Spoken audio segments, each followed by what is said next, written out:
I am going to try to finish or come close to finishing Camus' The Plague.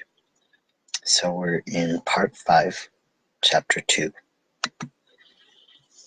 But in those days, when the plague seemed to be retreating, slinking back to the obscure lair from which it had stealthily emerged, one person at least in the town viewed this retreat with consternation. If Tarrou's notes are to be trusted, and that man was Cottard. To tell the truth, these diary notes take a rather curious turn from the date on which the death returns began to drop. The handwriting becomes much harder to read. This may have been due to fatigue, and the diarist jumps from one topic to another without transition. What is more, these later notes lack the objectivity of the earlier ones. Personal considerations creep in. Thus, sandwiched between long passages dealing with the case of Cottard, we find a brief account of the old man and the cats. Tarrou conveys to us that the plague had in no wise lessened his appreciation of the old fellow, who continued equally to interest him after the epidemic had run its course. Unfortunately, he could not go on interesting him, and this through no lack of good intentions on Tarrou's part. He had done his best to see him again. Some days after that memorable 25th of January, he stationed himself at the corner of the little street. The cats were back at their usual places, basking in the patches of sunlight. But at the ritual hour, the shutters stayed closed, and never once did Tarrou see them open on the following days. He drew the rather odd conclusion that the old fellow was either dead or vexed. If vexed, the reason being that he had thought that he was right, and the plague had put him in the wrong. If dead, the question was, as in the case of the old asthmatic, had he been a saint? Tarrou hardly thought so, but he found in the old man's case a pointer. Perhaps, he wrote, we can only reach approximations of sainthood, in which case we must make shift with a mild, benevolent diabolism. Interspersed with observations relating to Cottard are remarks scattered here and there about Grand. He was now convalescent and had gone back to work as if nothing had happened, and about Ria's mother. The occasional conversations he had with her when living under the same roof, the old lady's attitudes, her opinions on the plague, are all recorded in detail in the diary. Tarrou lays stress above all on Madame Ria's self-effacement, her way of explaining things in the simplest possible words, her predilection for a special window at which she always sat in the early evenings, holding herself rather straight, her hands at rest, her eyes fixed on the quiet street below, until twilight filled the room and she showed amongst the gathering shadows as a motionless black form which gradually merged into the darkness. He remarks on the lightness with which she moved from one room to the other, on her kindness. Though no precise instances had come to his notice, he discerned its gentle glow in all she said and did, on the gift she had of knowing everything without apparently taking thought. And lastly, that dim and silent though she was, she quailed before no light, even the garish light of the plague. At this point, Tarrou's handwriting began to fall off oddly. Indeed, the following lines were almost illegible, and, as if in confirmation of this loss of grip upon himself, the last lines of the entry deal, for the first time in the diary, with his personal life. She reminds me of my mother. What I loved most in my mother was her self-effacement, her dimness, as they would say, and it's her I've always wanted to get back to. It happened 8 years ago, but I can't say she died. She only effaced herself a trifle more than usual, and when I looked round, she was no longer there. But to return to Cottard. When the weekly totals began to show a decline, he visited Ria several times on various pretexts. But obviously what he really wanted was to get from Ria his opinion on the probable course of the epidemic. Do you really think it can stop like that all of a sudden like? He was skeptical about this, or anyhow professed to be.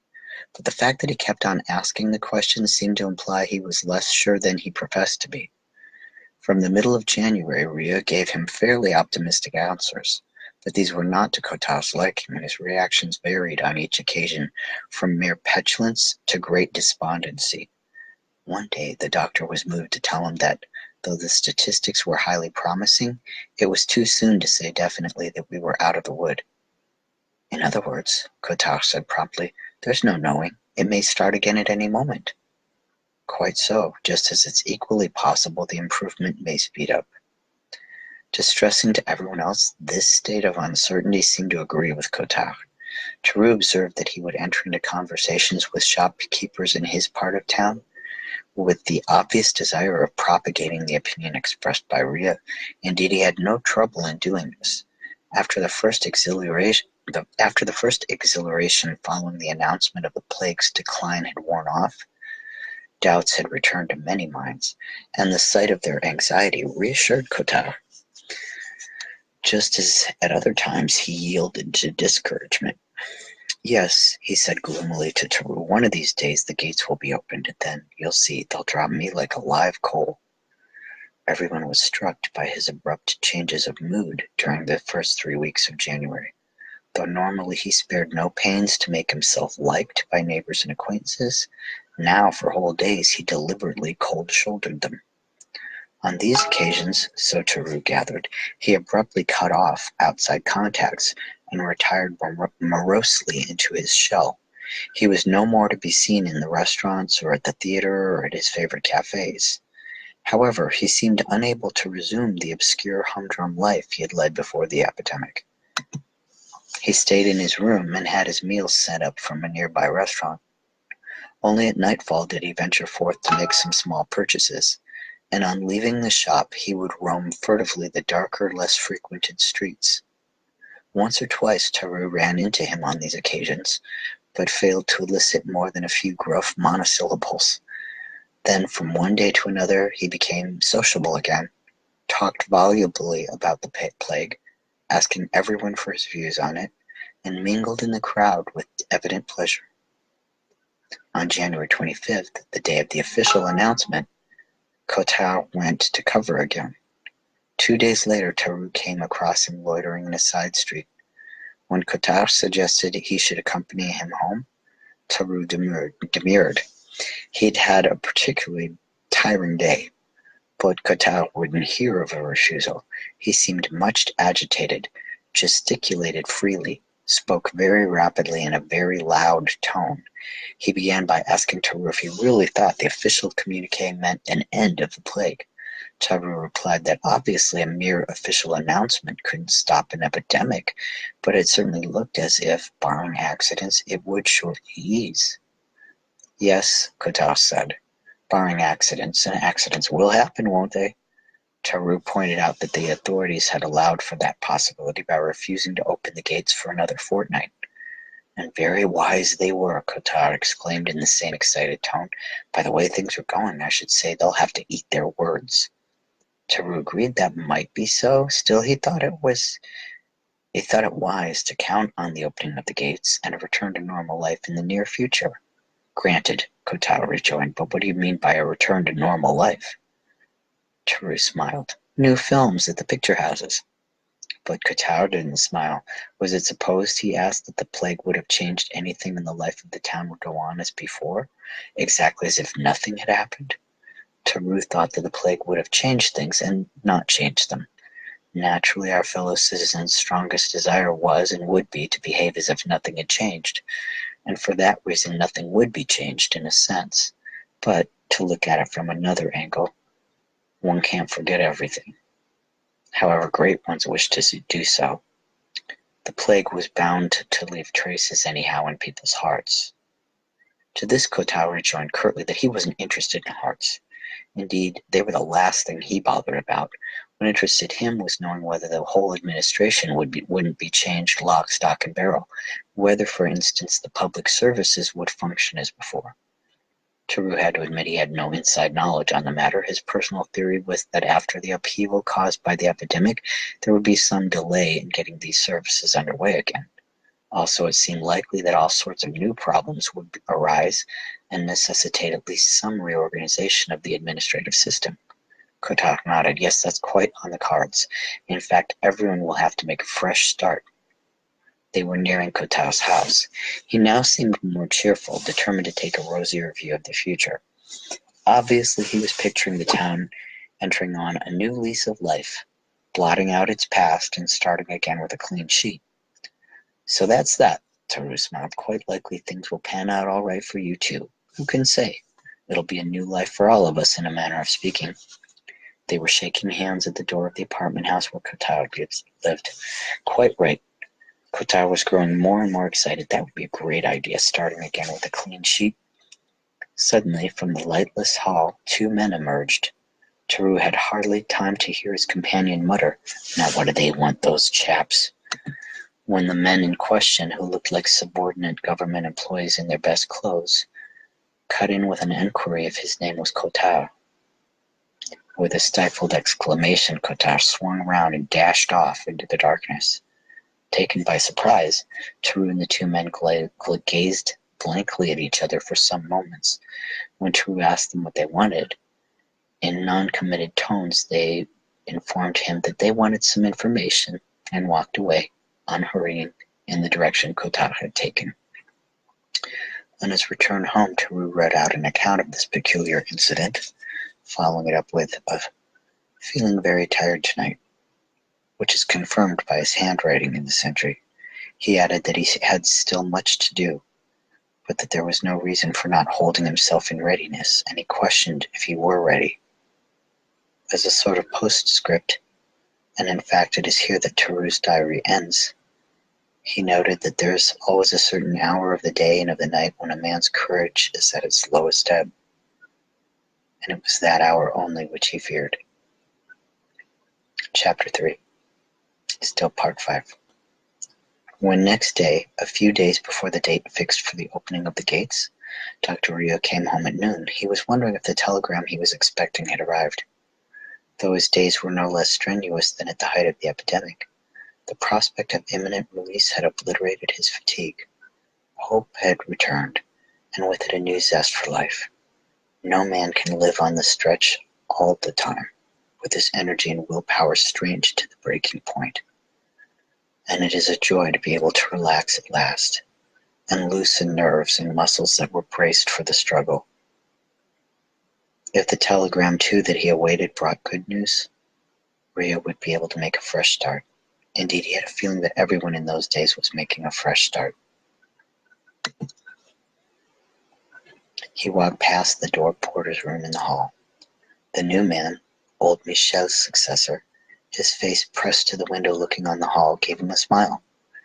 As he went up the stairs, the man's face, pale with exhaustion and privation, but smiling, hovered before his eyes. Yes, he'd make a fresh start once the period of abstractions was over, and with any luck. He was opening the door with these thoughts in his mind when he saw his mother coming down the hall to meet him. Monsieur Tarus, she told him, wasn't well. He had risen at the usual time, but did not feel up to going out, and had returned to bed. Madame Ria felt worried about him. Quite likely it's nothing serious, her son said. Tarus was lying on his back, his heavy head deeply indenting the pillow, the coverlet bulging above his massive chest. His head was aching and his temperature up. The symptoms weren't very definite, he told Ria, but they might well be those of the plague.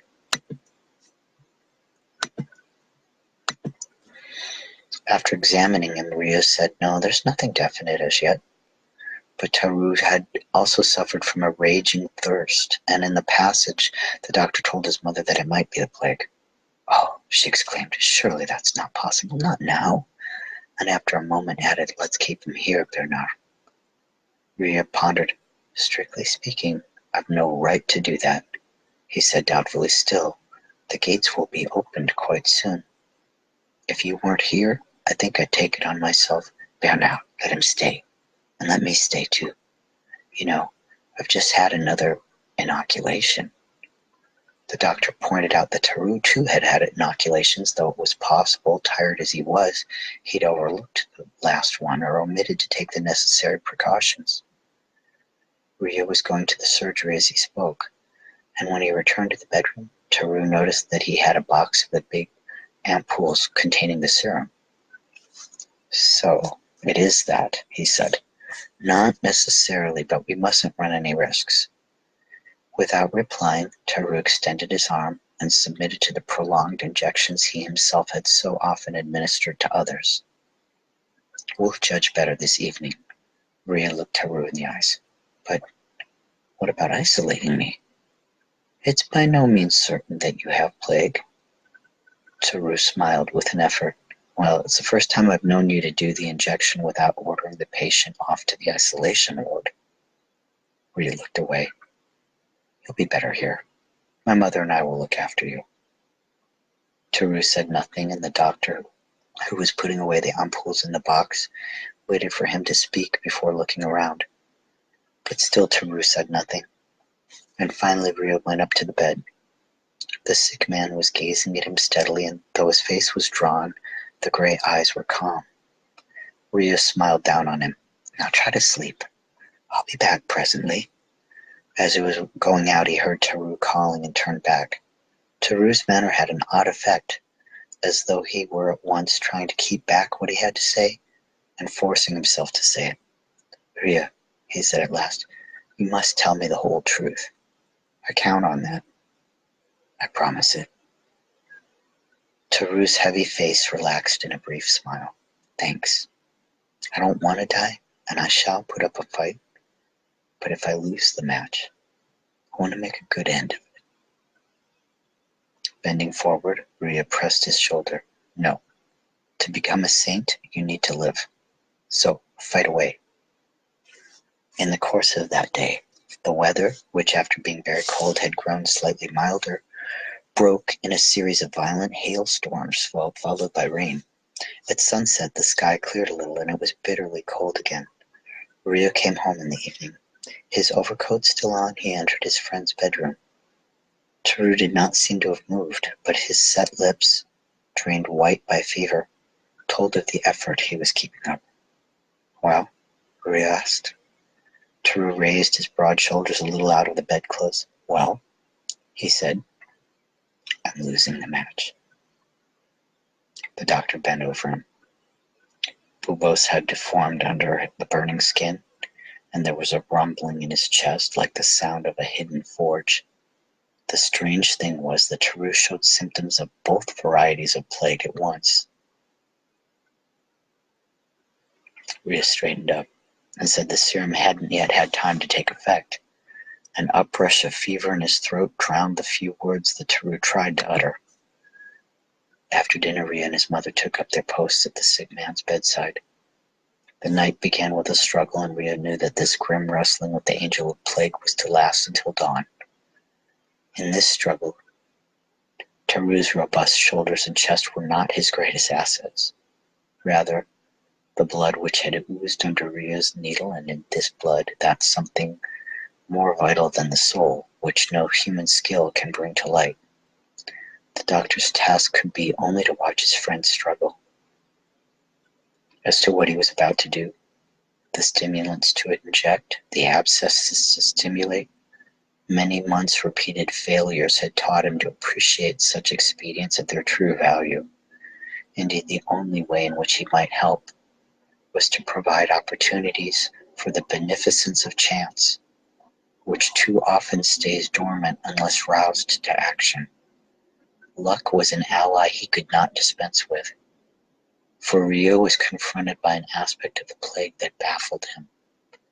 Yet again it was doing all it could to confound the tactics used against it. It launched attacks in unexpected places and retreated from those where it seemed definitely lodged. Once more it was out to darken counsel. Taru struggled without moving. Not once in the course of the night did he counter the enemy's attacks by restless agitation. Only with all his stolid bulk, with silence, did he carry on the fight. Nor did he even try to speak. thus intimating, after his fashion, that he could no longer let his attention stray. Ryu could follow the vicissitudes of the struggle only in his friend's eyes, now open and now shut, in the eyelids now more closely welded to the eyeball, now distended, and in his gaze fixed on some object in the room or brought back to the doctor and his mother. And each time it met the doctor's gaze with a great effort. Taru smiled. At one moment there came a sound of hurrying footsteps in the street. They were in flight before a distant throbbing which gradually approached until the street was loud with the clamor of the downpour. Another rain squall was sweeping the town, mingled presently with hailstones that clattered on the pavement. Window awnings were flapping wildly. Rhea, whose attention had been diverted momentarily by the noises of the squall, looked again across the shadows at Taru's face, on which fell the light of a small bedside lamp. His mother was knitting, raising her eyes now and again from her work to gaze at the sick man. The doctor had done everything that could be done. When the squall had passed, the silence in the room grew denser, filled only by the silent turmoil of the unseen battle. His nerves overwrought by sleeplessness, the doctor fancied he could hear on the edge of the silence that faint, eerie sibilance which had haunted his ears ever since the beginning of the epidemic. He made a sign to his mother, indicating she should go to bed. She shook her head, and her eyes grew brighter. Then she examined carefully at her needle tips a stitch of which she was unsure. Rhea got up, gave the sick man a drink, and sat down again. Footsteps rang on the pavement, nearing, then receding. People were taking advantage of the lull to hurry home. For the first time, the doctor realized that this night, without the clang of ambulances and full of belated wayfarers, was just like a night of the past, a plague-free night. It was as if the pestilence were pounded away by cold. The street lamps and the crowd had fled from the depths of the town and taken shelter in this warm room, and was launching its last offensive at Taru's inert body. No longer did it thresh the air above the homes with its flail, but it was whistling softly in the stagnant air of the sick room. And this it was that Rhea had been hearing since the long vigil began. And now it was for him to wait and watch until that strange sound ceased here too. And here as well the plague confessed defeat. A little while before dawn, Rhea leaned toward his mother and whispered, "You'd better have some rest now, as you'll have to relieve me at 8. Mind you take your drops before going to bed."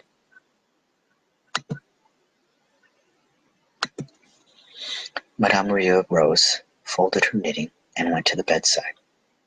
Taru had had his eyes shut for some time. Sweat had plastered his hair on his stubborn forehead.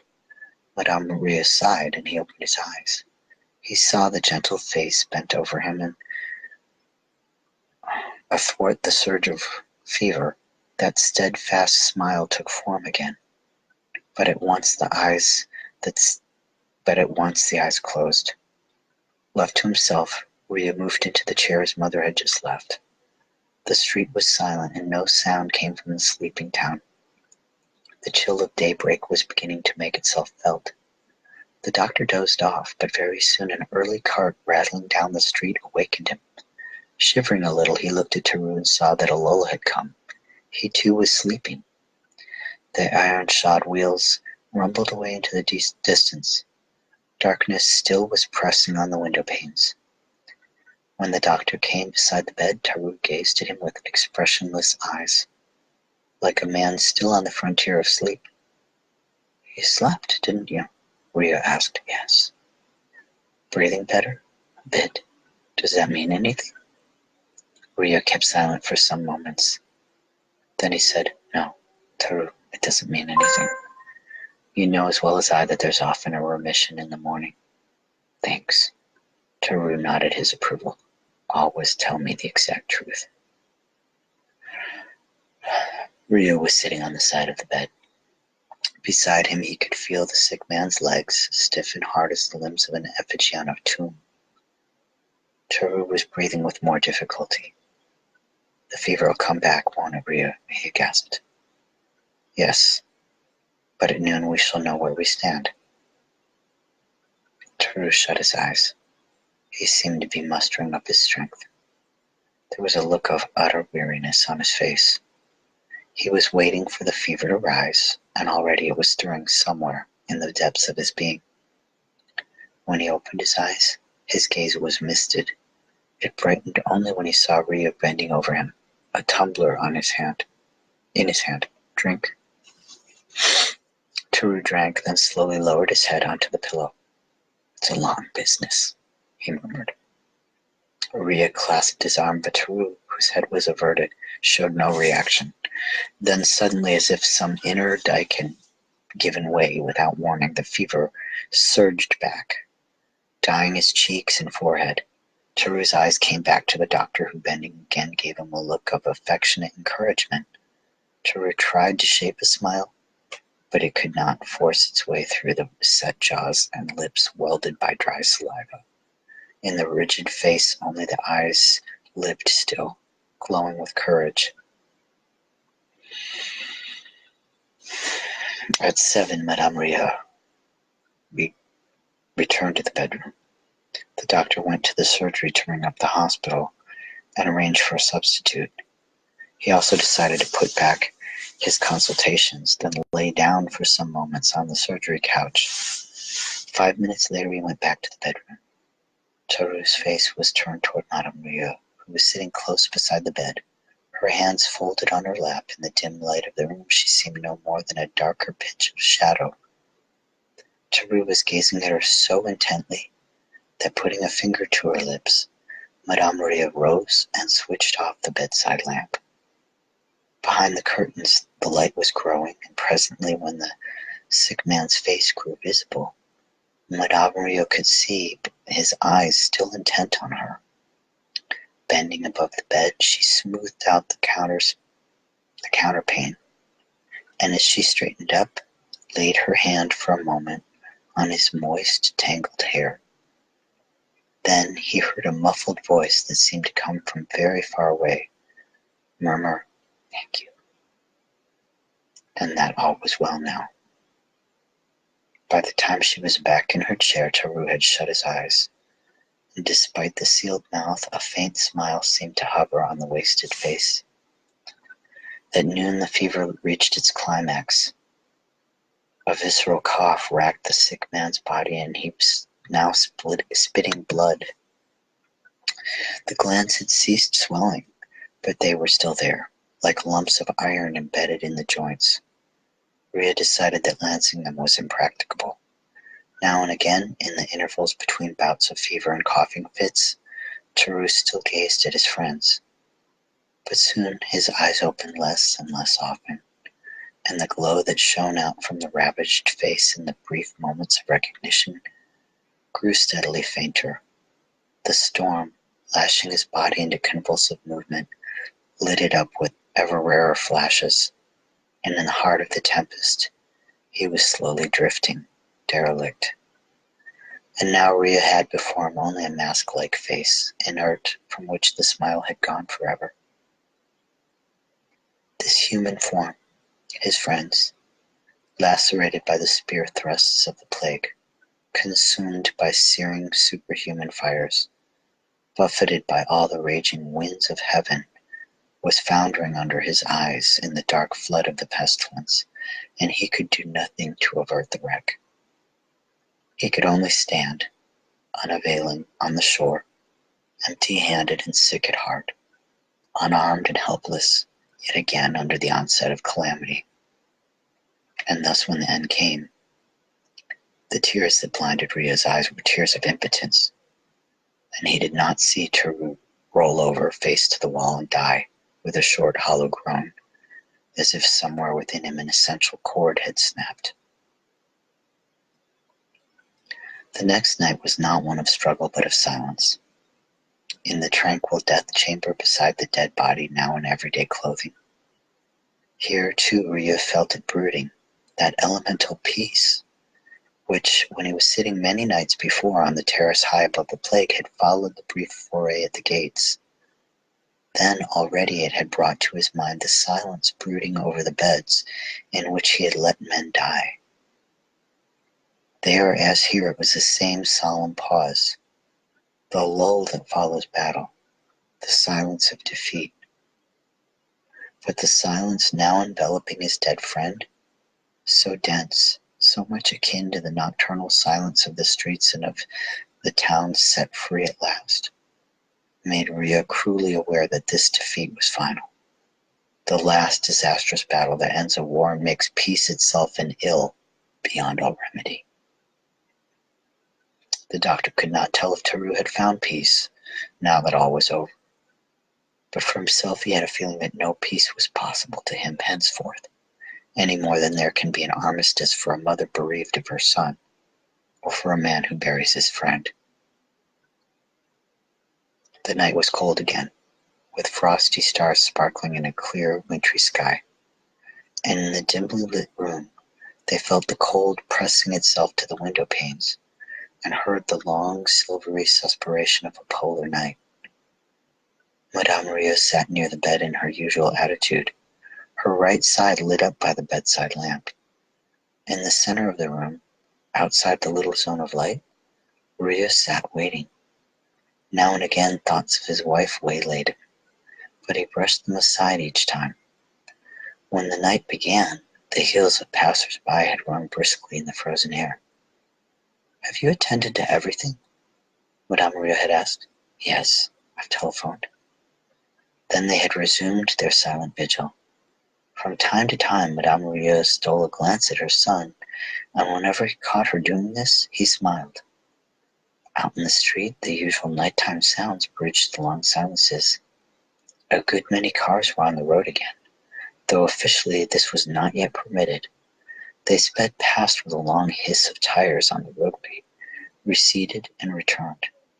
Voices, distant calls, silence again, a clatter of horse hoofs, the squeal of trams rounding a curve, vague murmurs, then once more the quiet breathing of the night.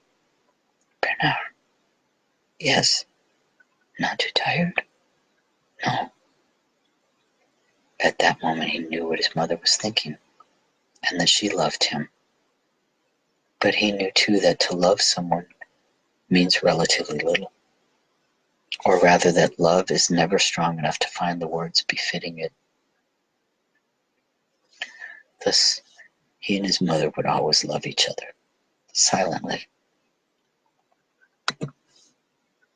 And one day, she or he would die, without ever, all their lives long, having gone further than this by way of making their affection known. Thus, too, he had lived at Tarrou's side, and Tarrou had died this evening, without their friendships having had time to enter fully into the life of either. Tarrou had lost the match, as he put it. But what had he, Rhea, won? No more than the experience of having known plague and remembering it, of having known friendship and remembering it, knowing affection and being destined one day to remember it. So all a man could win in the conflict between plague and life was knowledge and memories. But Tarrou, perhaps, would have called that winning the match. Another car passed, and Madame Rhea stirred slightly. Rhea smiled towards her. She assured him that she wasn't tired, and immediately added, "You must go and have a good long rest in the mountains over there." "Yes, mother." Certainly he'd take a rest over there. It, too, would be a pretext for memory. But if that was what it meant, winning the match, how hard it must be to live only with what one knows and what one remembers, cut off from what one hopes for.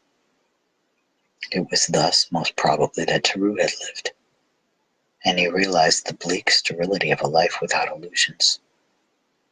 There can be no peace without hope, and Tarrou, denying as he did the right to condemn anyone whomsoever, though he knew well that no one can help condemning, and it befalls even the victim sometimes to turn executioner. Tarot had lived a life riddled with contradictions and had never known hope's solace. Did that explain his aspiration towards saintliness? His quest of peace by service in the cause of others? Actually, it mattered little. Oh, actually, Rhea had no idea of the answer to that question, and it mattered little. The only picture of Tarot he would always have would be the picture of a man who firmly gripped the steering wheel of his car when driving, or else the picture of that stalwart body, now lying motionless. Knowing meant that, a living warmth, and a picture of death. That no doubt explains Dr. Rhea's composure on receiving next morning the news of his wife's death. He was in the surgery. His mother came in, almost running, and handed him a telegram, then went back to the hall to give the telegraph boy a tip. When she returned, her son was holding the telegram open in his hand. She looked at him, but his eyes were resolutely fixed on the window. It was flooded with the effulgence of the morning sun rising above the harbor. "Bernard," she said gently. The doctor turned and looked at her almost as if she were a stranger. "The telegram?" "Yes," he said. "That's it. A week ago." Madame Rhea turned her face towards the window. Rhea kept silent for a while. Then he told his mother not to cry. He'd been expecting it. But it was hard, all the same. And he knew in saying this, that this suffering was nothing new. For many months and for the last 2 days, it was the self-same suffering going on and on. This is chapter 4. At last, at daybreak on a fine February morning, the ceremonial opening of the gates took place. Acclaimed by the populace, the newspapers, the wireless, and official communiques, it only remains for the narrator to give what account he can of the rejoicings that followed, though he himself was one of those debarred from sharing in them wholeheartedly. Elaborate day and night fetes were organized, and at the same time smoke began to rise from locomotives in the station, and ships were already heading for our harbor. Reminders in their diverse ways that this was the long-awaited day of reuniting and the end of tears for all who had been parted. We can easily picture at this stage the consequences of that feeling of separation which had so long rankled in the hearts of so many of our townsfolk. Trains coming in were as crowded as those that left the town in the course of the day. Every passenger had reserved his seat long in advance and had been on tenterhooks during the past fortnight, lest at the last moment the authorities should go back on their decision. Some of these incoming travelers were still somewhat nervous, though as a rule they knew the lot of those nearest and dearest to them. They were still in the dark about the others, and the town itself, of which their imagination painted a grim and terrifying picture. But this applies only to people who had not been eating their hearts out during long months of exile, and not to parted lovers. The lovers, indeed, were wholly wrapped up in their fixed idea, and for them one thing only had changed. Whereas during those months of separation, time had never gone quickly enough for their liking, and they were always wanting to speed its flight. Now that they were in sight of the town, they would have liked to slow it down and to hold each moment in suspense once the brakes went on and the train was entering the station. For the sensation, confused perhaps, but nonetheless poignant for that, of all those days and weeks and months of life lost to their love, made them vaguely feel they were entitled to some compensation.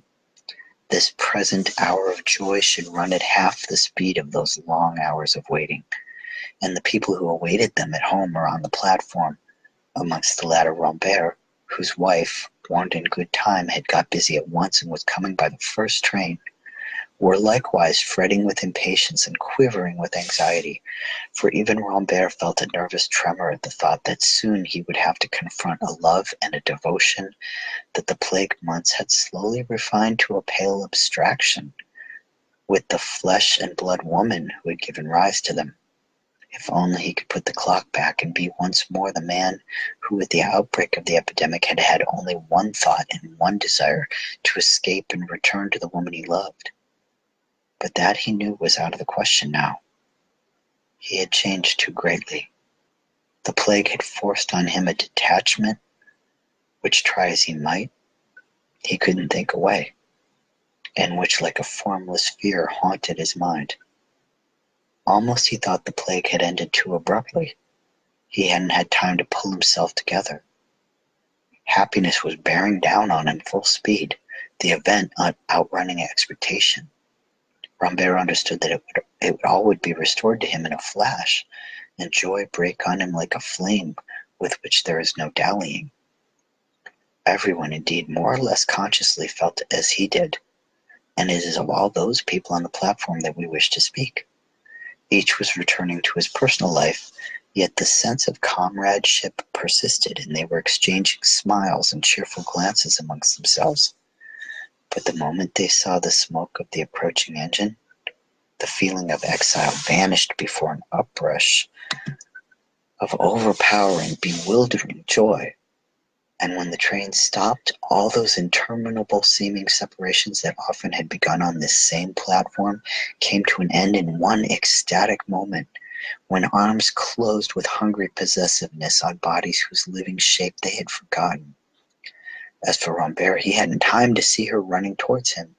Already she had flung herself upon his breast, and with his arms locked round her, pressing to his shoulder the head of which he saw only the familiar hair, he let his tears flow freely, unknowing if they rose from present joy or from sorrow too long repressed, aware only that they would prevent his making sure if the face buried in the hollow of his shoulder were the face of which he had dreamed so often, or instead, a stranger's face.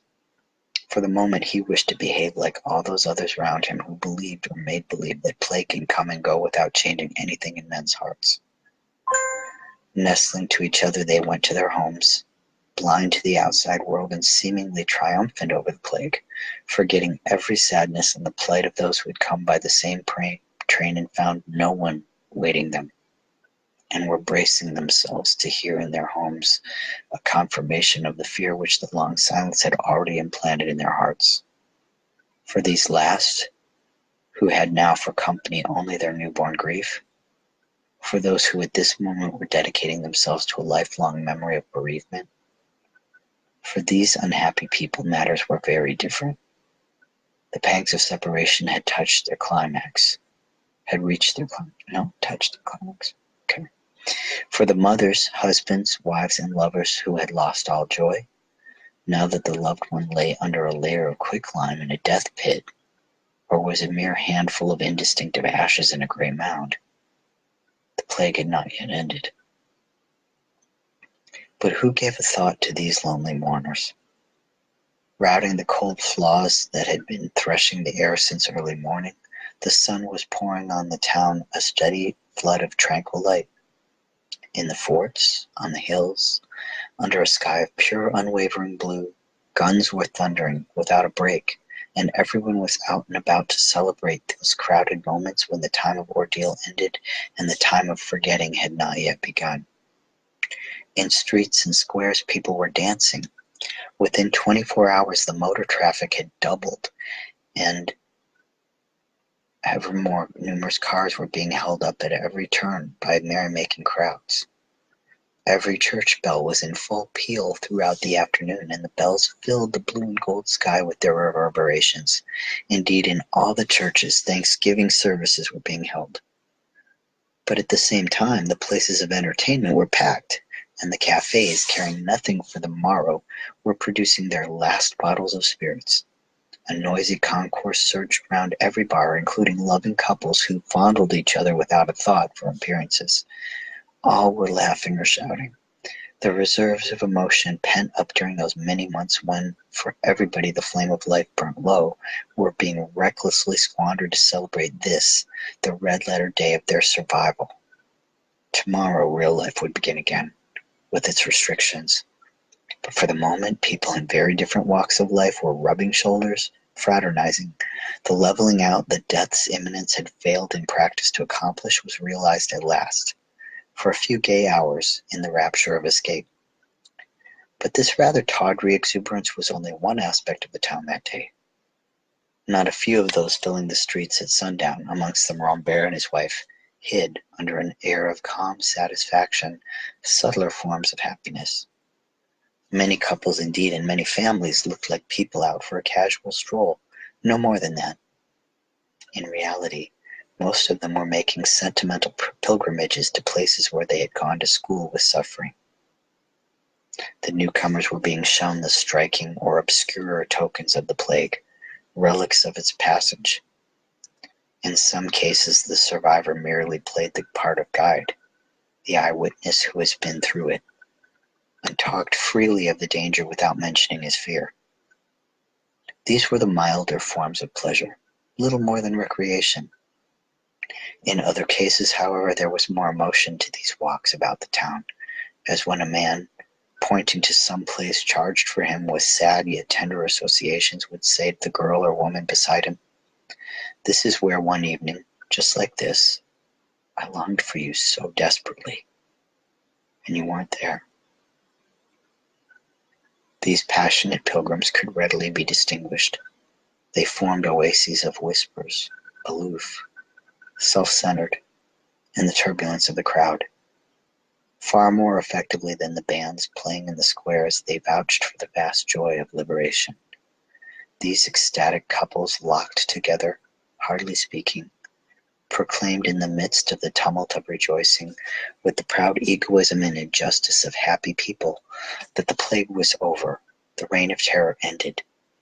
Calmly they denied, in the teeth of the evidence, that we had ever known a crazy world in which men were killed off like flies, or that precise savagery, the calculated frenzy of the plague, which instilled an odious freedom as to all that was not the here and now, or those charnel house stenches which stupefied whom they did not kill.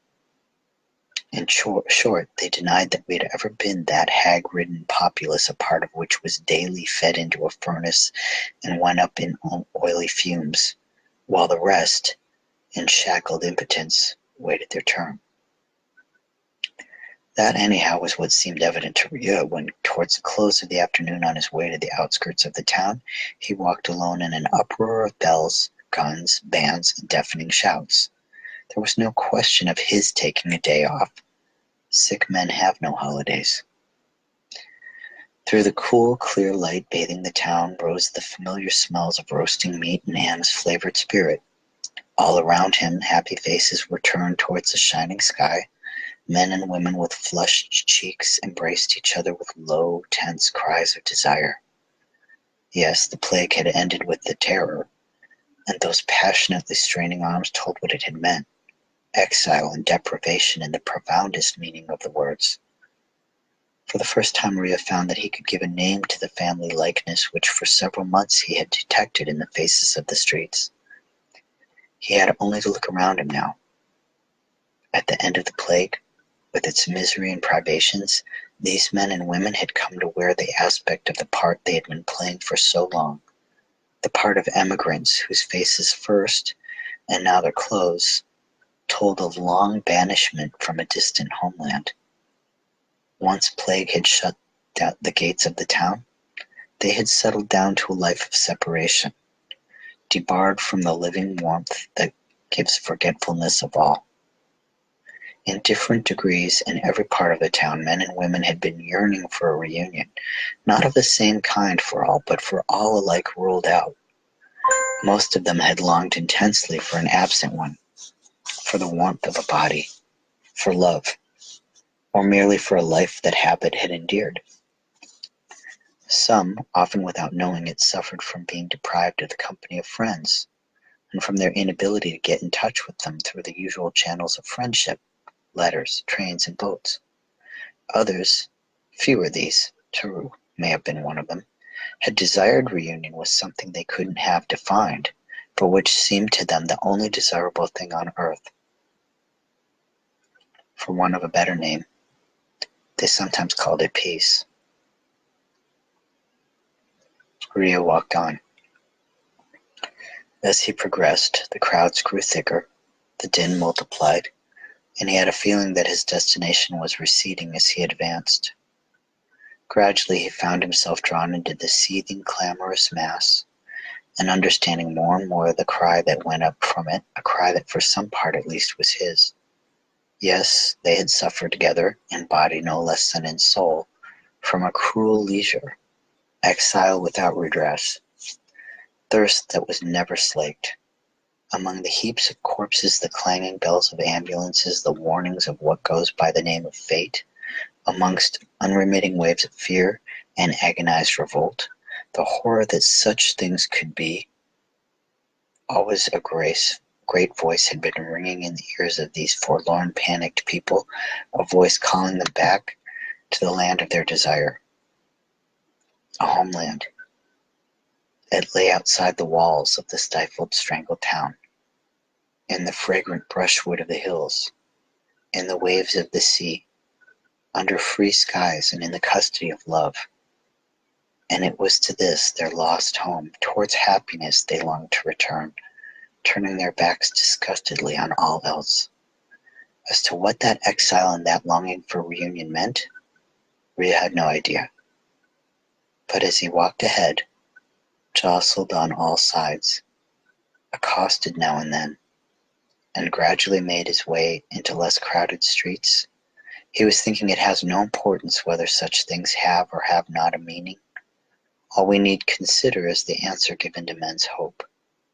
Henceforth he knew the answer, and he perceived it better now he was in the outskirts of the town, in almost empty streets. Those who, clinging to their little own, had set their hearts solely on returning to the home of their love, had sometimes their reward, though some of them were still walking the streets alone, without the one they had awaited. Then again, those were happy who had not suffered a twofold separation, like some of us who, in the days before the epidemic, had failed to build their love on a solid basis at the outset, and had spent years blindly groping for the pact, so slow and hard to come by, that in the long run binds together ill-assorted lovers. Such people had had, like Rhea himself, the rashness of counting overmuch on time, and now they were parted forever. But others, like Rambert, to whom the doctor had said early that morning, "Courage, it's up to you now to prove you're right," had, without faltering, welcomed back the loved one who they thought was lost to them. And for some time, anyhow, they would be happy. They knew now that if there is one thing one can always yearn for, and sometimes attain, it is human love. But for those others, who aspired beyond and above the human individual, towards something they could not even imagine, there had been no answer. Tarot might seem to have won through to that hardly come by peace of which he used to speak, but he had found it only in death, too late to turn it to account. If others, however, Ryu could see them in the doorways of houses, passionately embracing and gazing hungrily at each other in the failing sunset glow, had got what they wanted, this was because they had asked for the one thing that depended on them solely. And as he turned the corner of the street where Grand and Cotard lived, Rhea was thinking it was only right that those whose desires are limited to man, in his humble yet formidable love, should enter, if only now and again, into their reward. And I think this is the last few pages. It's chapter 5 of part 5. So we should be wrapping this up.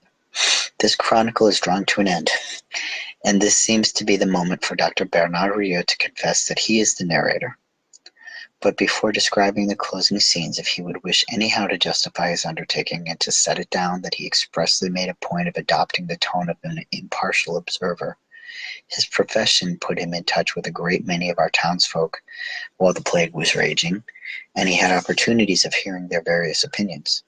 Thus he was well placed for giving a true account of all he saw and heard, but in so doing, he has tried to keep within the limits that seem desirable.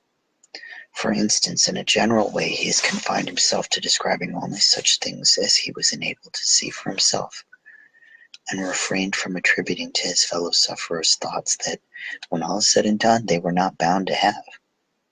And as for documents, he has used only such as chance or mischance put in his way. Summoned to give evidence regarding what was a sort of crime, he has exercised the restraint that behoves a conscientious witness. All the same, following the dictates of his heart, he has deliberately taken the victim's side and tried to share with his fellow citizens the only certitudes they had in common: love, exile, and suffering. Thus he can truly say there was not one of their anxieties in which he did not share, no predicament of theirs that was not his. To be an honest witness, it was for him to confine himself mainly to what people did or said and what could be gleaned from documents. Regarding his personal troubles and his long suspense, his duty was to hold his peace. When now and again he refers to such matters, it's only for the light they may throw on his fellow citizens, and in order to give a picture as well defined as possible of what most of the time they felt confusedly. Actually, this self-imposed reticence cost him little effort.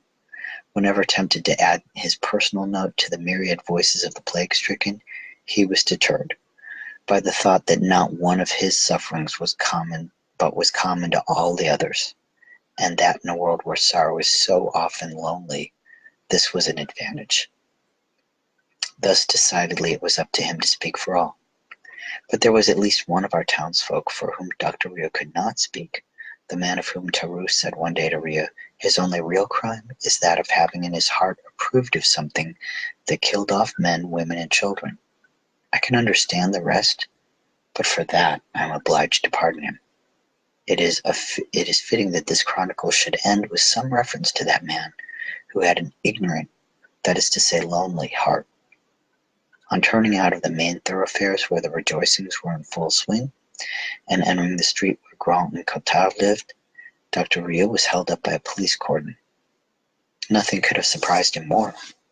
This quiet part of the town seemed all the quieter for the sounds of festivity in the distance, and the doctor pictured it as deserted as it was tranquil. "Sorry, doctor," a policeman said, "but I can't let you through. There's a crazy fellow with a gun shooting at everybody. But you'd better stay. We may need you." Just then, Rio saw Grand coming towards him. Grand, too, had no idea what was happening, and the police had stopped him, too. He'd been told that the shots came from the house where he lived. They could see, some way down the street, the frontage of the house, bathed in cool evening light. Further down the street was another line of policemen like the one which had prevented Rio and Grand from advancing, and behind the line of some of the local residents could be seen crossing and recrossing the street hastily. The roadway immediately in front of the house was quite empty. In the middle of the hollow square lay a hat and a piece of dirty cloth. Looking more carefully, they saw more policemen, revolver in hand, sheltering in doorways facing the house. All the shutters in Grand's house were closed except one on the second floor, which seemed to be hanging loose on one hinge only. Not a sound could be heard in the street, but for occasional snatches of music coming from the center of the town. Suddenly two revolver shots rang out. They came from one of the buildings opposite, and some splinters flew off the dismantled shutter. Then silence came again. Seen from a distance after the tumult of the day, the whole business seemed to Rio fantastically unreal, like something in a dream. "That's Cotard's window," Grand suddenly exclaimed. "I can't make it out. I thought he'd disappeared." "Why are they shooting?" Rio asked the policeman. "Oh, just to keep busy. We're waiting for a van to come with the stuff that's needed. He looses off at anyone who tries to get in by the front door. He got one of our men just now." "But why did he fire?" "Ask me another. Some folks were larking about in the street and he let off at them. They couldn't make it out at first. When he fired again, they started yelling. One man was wounded and the rest took to their heels. Some fellow gone off his rocker, I should say." The minutes seemed interminable in the silence that had returned. Then they noticed a dog, the first dog Rio had seen for many months, emerging on the other side of the street, a draggled-looking spaniel which its owners had presumably kept in hiding. It ambled along the wall, stopped in the doorway, and began to flee itself. Some of the policemen whistled for it to come away. It raised its head, then walked out into the road and was sniffing at the hat when a revolver barked from the second-floor window. The dog did a somersault like a tossed pancake, lashed the air with its legs, and floundered on its side, its broad body writhing in long convulsions. As if by the way of reprisal, 5 or 6 shots from the opposite house knocked more splinters off the shutter. Then silence fell again. The sun had moved a little, and the shadow line was nearing Kotao's window. There was a low squeal of brakes in the street behind the doctor. "Here they are," the policeman said. A number of police officers jumped out of the van and unloaded coils of rope, a ladder, and 2 big oblong packages wrapped in oilcloth. Then they turned into a street behind the row of houses facing Grand's. A minute or so later there were signs of movement, though little could be seen in the doorways of the houses. Then came a short spell of waiting. The dog had ceased moving. It now was lying in a small, dark, glistening pool. Suddenly, from the window of one of the houses which the police officers had entered from behind, there came a burst of machine gun fire.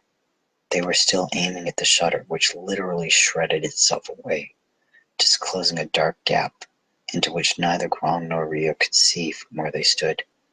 When the first machine gun stopped firing, another opened up from a slightly different angle, in a house a little farther up the street. The shots were evidently directed into the window space, and a fragment of the brickwork clattered down upon the pavement. At the same moment, 3 police officers charged across the road and disappeared into the doorway. The machine guns ceased fire.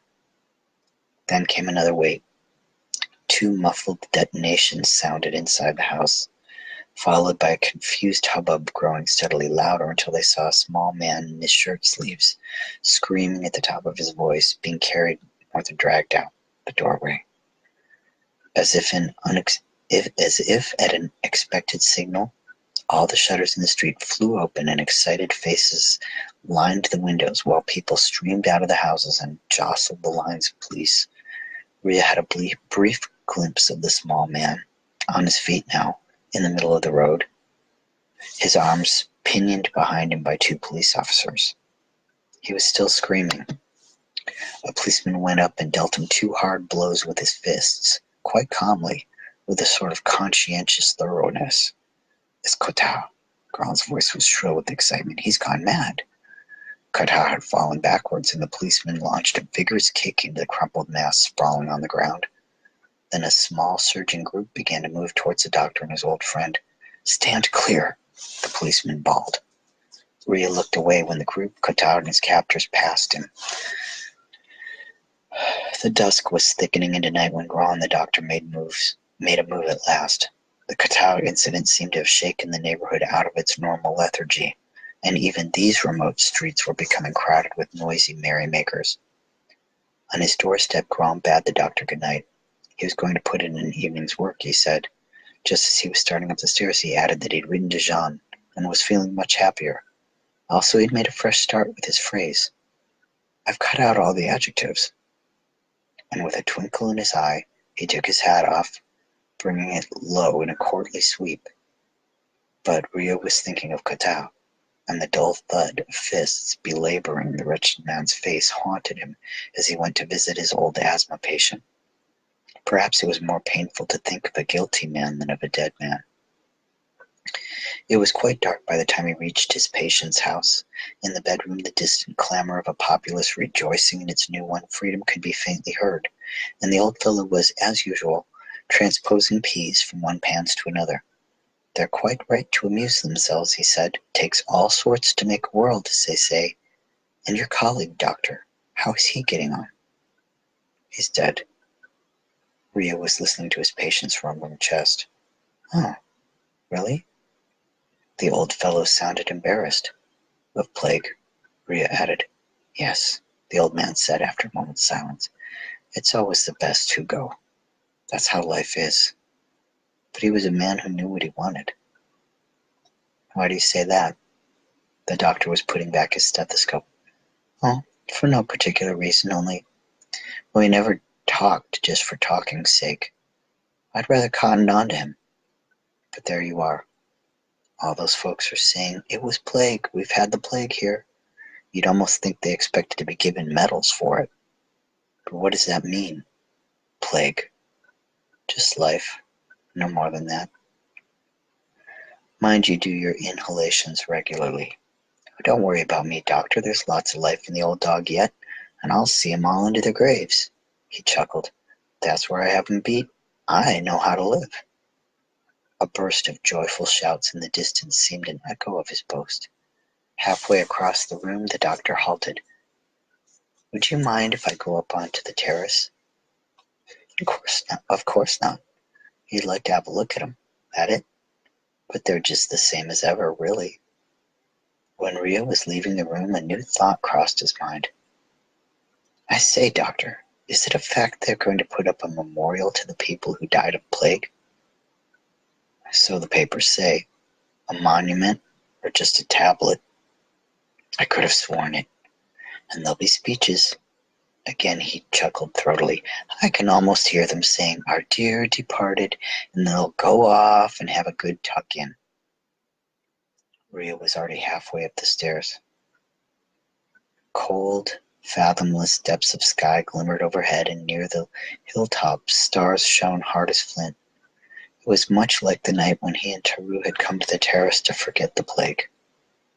Only tonight the sea was breaking on the cliffs more loudly, and the air was calm and limpid, free of the tang of brine the autumn wind had brought. The noises of the town were still beating like waves at the foot of the long line of terraces, but tonight they told not of revolt, but of deliverance. In the distance, a reddish glow hung above the big central streets and squares. In this night of newborn freedom, desires knew no limits, and it was their clamor that reached Ria's ears. From the dark harbor soared the first rocket of the firework display organized by the municipality, and the town acclaimed it with a long-drawn sigh of delight. Kotar, Taru, the men and the woman Rio had loved and lost, all alike, dead, guilty, were forgotten. Yes, the old fellow had been right. These people were just the same as ever. But this was at once their strength and their innocence. And it was on this level, beyond all grief, that Rio could feel himself at one with them. And it was in the midst of the shouts rolling against the terrace wall and the massive waves that waxed in volume and duration, while cataracts of colored fire fell thicker through the darkness, that Dr. Rio resolved to compile this chronicle, so that he should not be one of those who hold their peace, but should bear witness in favor of those plague-stricken people, so that some memorial of the injustice and outrage done them might endure, and to state quite simply what we learn in a time of pestilence, that there are more things to admire in men than to despise. Nonetheless, he knew that the tale he had to tell could not be one of a final victory. It could only be the record of what had to be done, and what assuredly would have to be done again, in the never-ending fight against terror and its relentless onslaughts, despite their personal afflictions, by all who, while unable to be saints, but refusing to bow down to pestilences, strive their utmost to be healers. And indeed, as he listened to the cries of joy rising from the town, Rio remembered that such joy is always imperiled. He knew that those jubilant crowds did not know, but could have learned from books, that the plague bacillus never dies or disappears for good, that it can lie dormant for years and years in furniture and linen chests, that it bides its time in bedrooms, cellars, trunks, and bookshelves, and that perhaps the day would come when, for the bane and enlightening of men, it roused up its rats again and sent them forth to die in a happy city.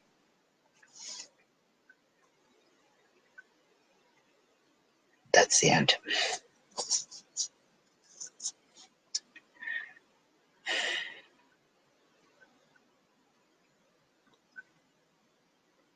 I'll be reading other kinds of books from now on, but I needed to reread this.